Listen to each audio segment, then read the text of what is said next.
I got in 1968.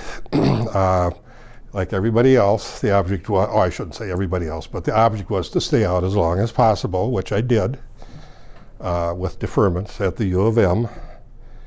And then when the handwriting was on the wall, you're going, it's just your number's up.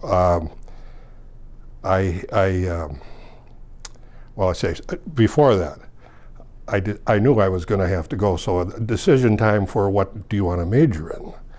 And I chose German. And that was one of the few plans in my life that ever worked. I got to go to take more German in the Army after they drafted me and go to Germany. So I'm Vietnam era, but I got to go to Munich. I loved Munich.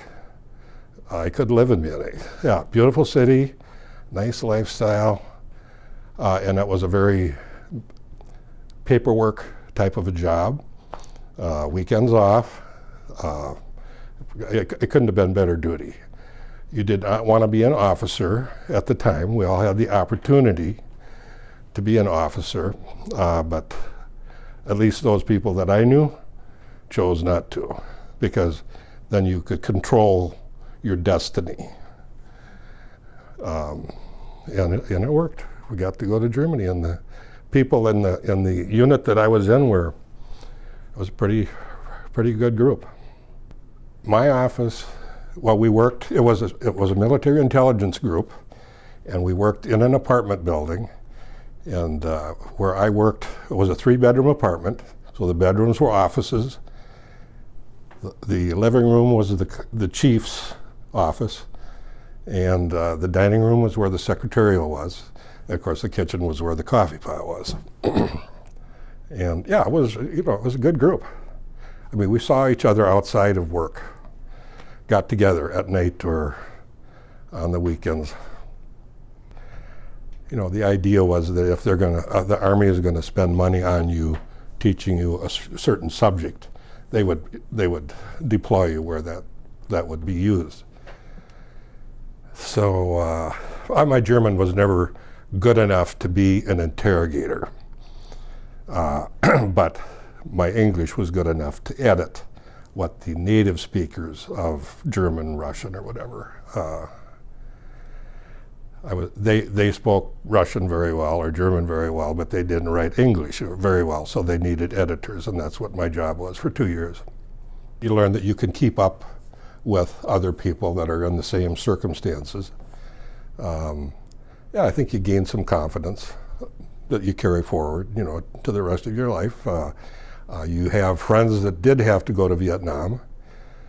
While I was in the service, in fact, my brother-in-law was in Vietnam, and within a month he was dead from stepping on a landmine.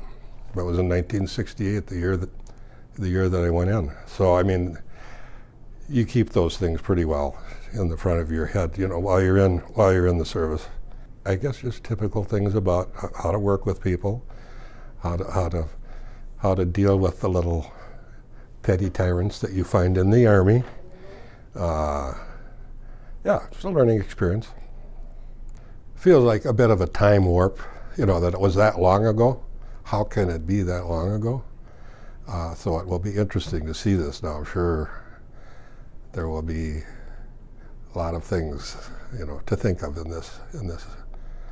Well, I was thinking the other people at the table were in Vietnam. I didn't have to. I mean, that was the luckiest, like one of the luckiest days in my life. Not to have to go to Vietnam to get the orders in, say, Munich, Germany. I'm sure they have deeper, more emotional about this than I am.